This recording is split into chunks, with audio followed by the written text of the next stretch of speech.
Voltando ao nosso assunto, no versículo 2 ele diz: Então a nossa boca se encheu de riso e a nossa língua de cânticos.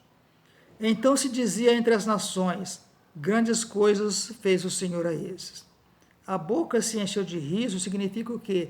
Que a alegria ela era tão grande, a felicidade era tão grande, que eles não conseguiam expressar a alegria que eles estavam sentindo. Então eles riam. Quando acontece alguma coisa extraordinária em nossa vida, quando Deus realiza, e Deus sempre realiza coisas grandes e extraordinárias em nossa vida, acontece isso. Nós ficamos como os judeus ficaram. Nós ficamos sem palavras, então nós começamos a rir.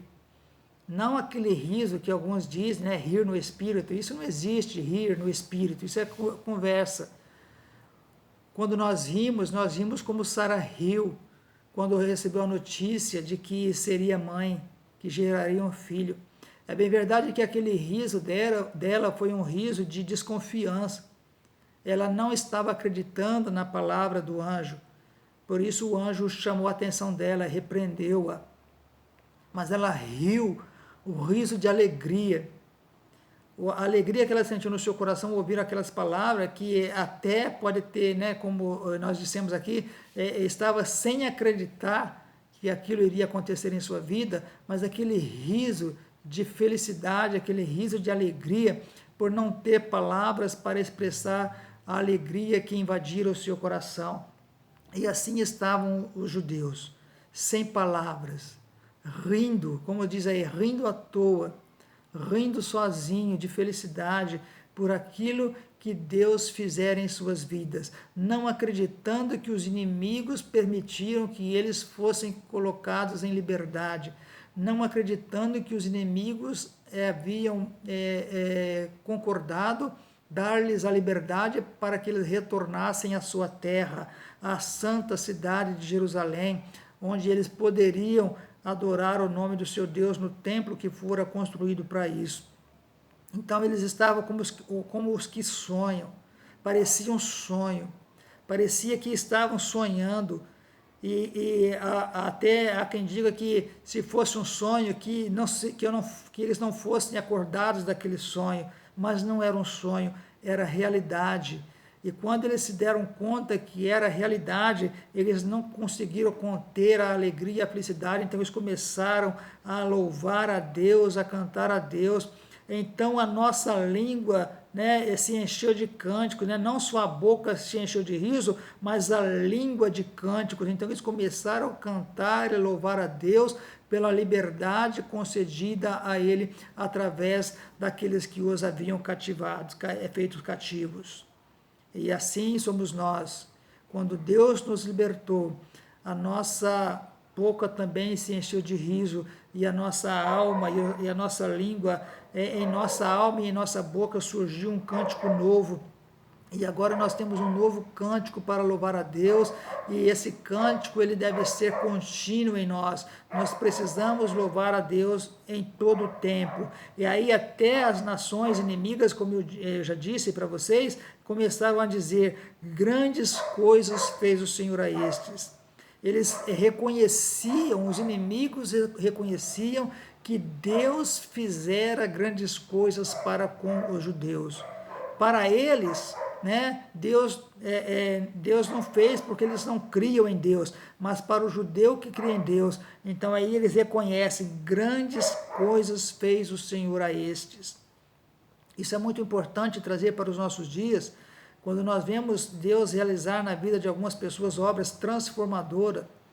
E nós sempre, quando damos exemplos, né, Deus pega um bêbado que vivia caído na sarjeta, e Deus transforma este homem, e este homem se torna um homem de bem, um homem que vai agora servir a Deus. Muitas vezes vivia embriagado, chegava em casa, batia na esposa, agredia, mas depois de ter tido a sua vida transformada pelo poder do Evangelho, este homem muda as suas atitudes. O Evangelho tem esse poder de transformar as vidas. Deus pega o traficante e transforma ele em um homem de bem. Deus pega um ladrão e transforma ele em um cristão fiel a Deus, quando ele se arrepende de verdade. Deus tem o poder de transformar vidas.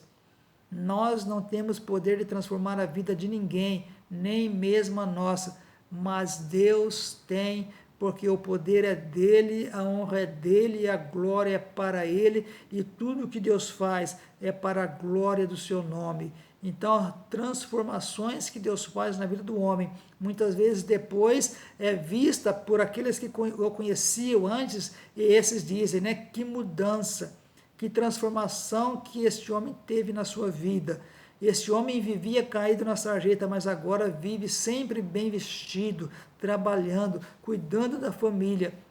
Não vive mais nos bares, mas agora a sua vida é na igreja servindo a Deus. Deus tem poder de transformar a vida de todo homem que reconhece Ele como seu Senhor e Salvador.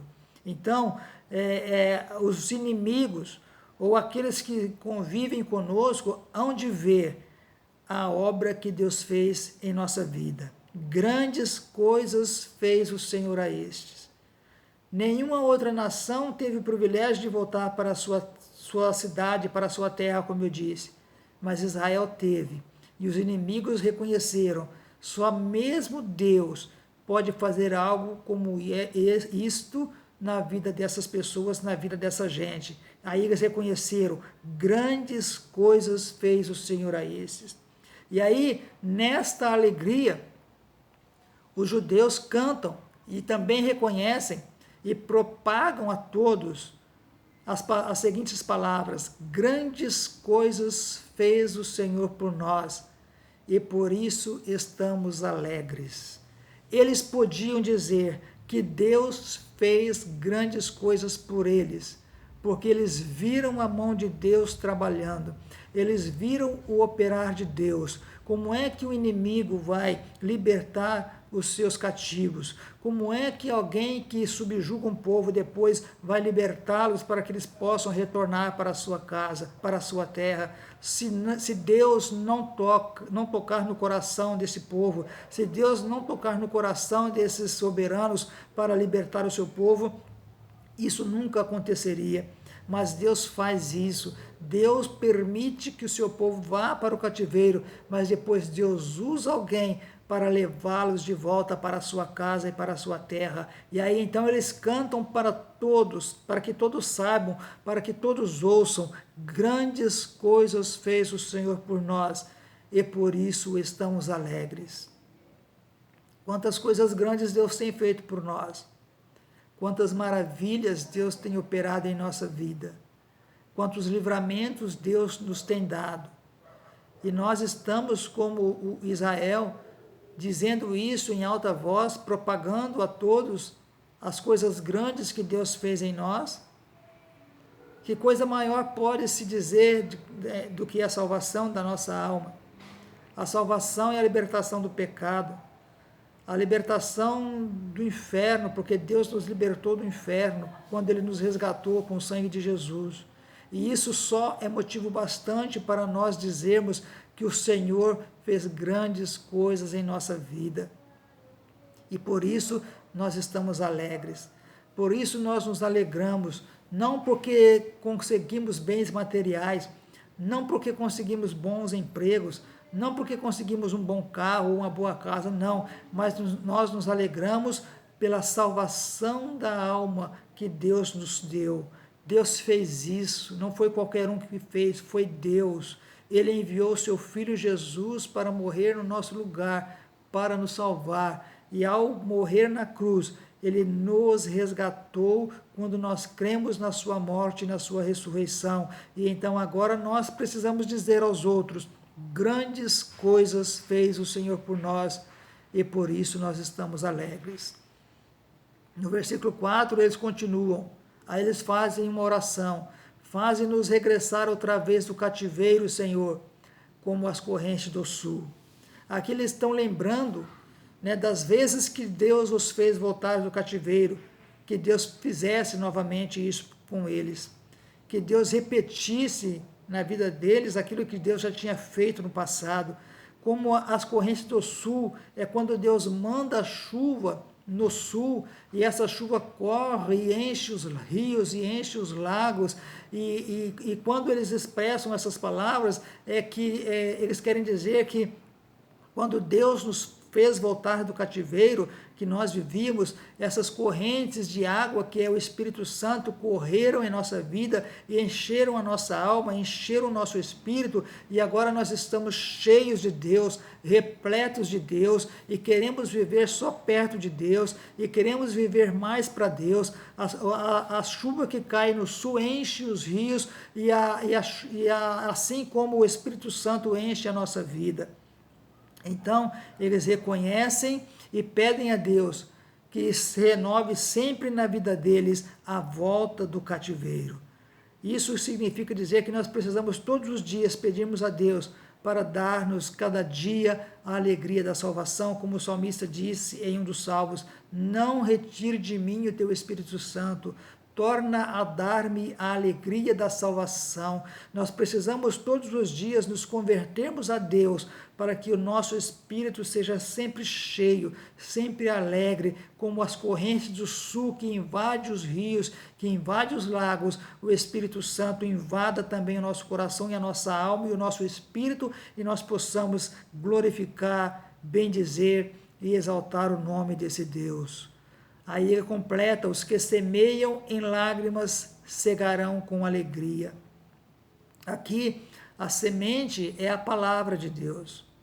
Semear com lágrimas significa dizer que nós precisamos chorar pelas almas que estão no mundo sem Deus, sem salvação.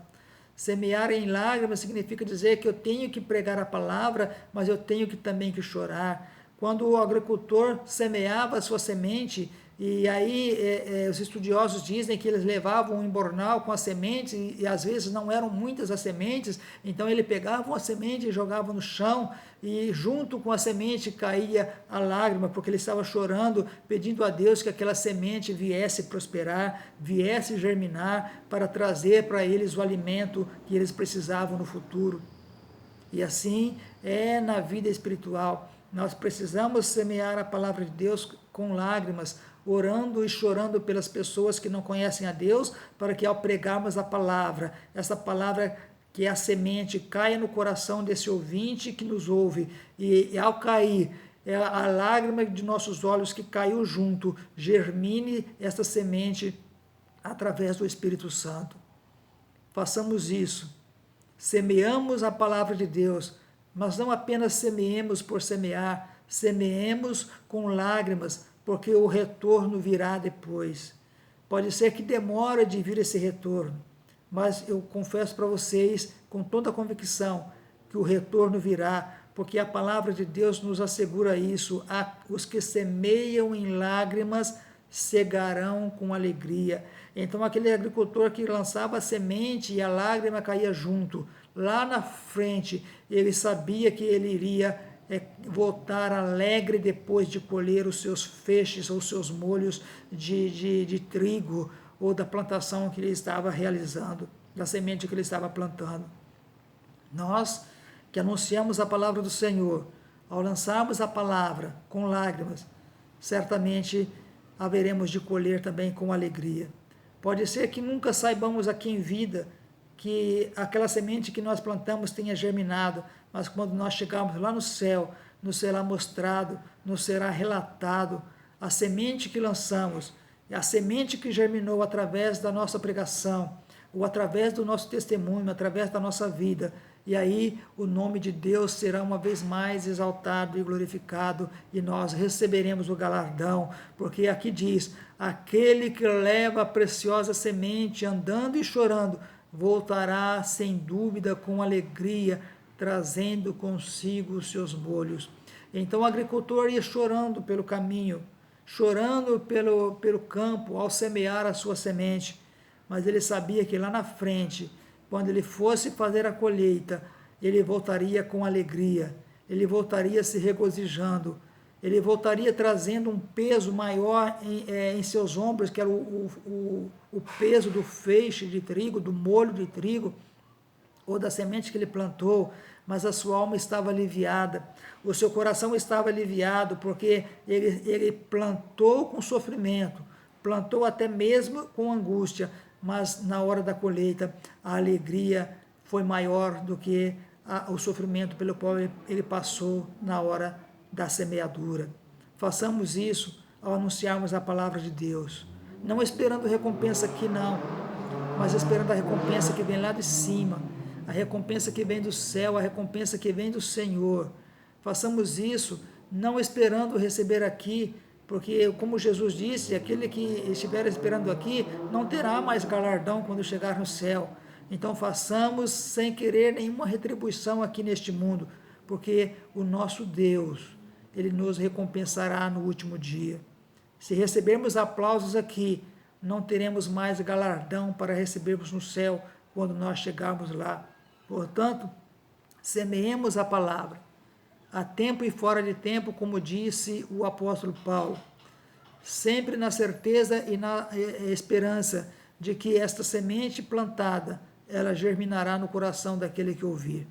Essa semente plantada brotará, e ao brotar, fará com que essa pessoa que ouviu seja transformada pelo poder desta palavra, porque não é a minha palavra, mas é a palavra de Deus, e a palavra de Deus, ela tem poder de transformar vidas, só ela pode mudar, só ela pode transformar, e nós pedimos a Deus, e roguemos a Deus, que Ele, através do seu Espírito Santo, envie, ou faça com que essa semente plantada germine nos corações, para que essas vidas sejam transformadas pelo poder da sua palavra, e essas pessoas também sejam salvas no dia do Senhor Jesus, como disse o apóstolo Paulo.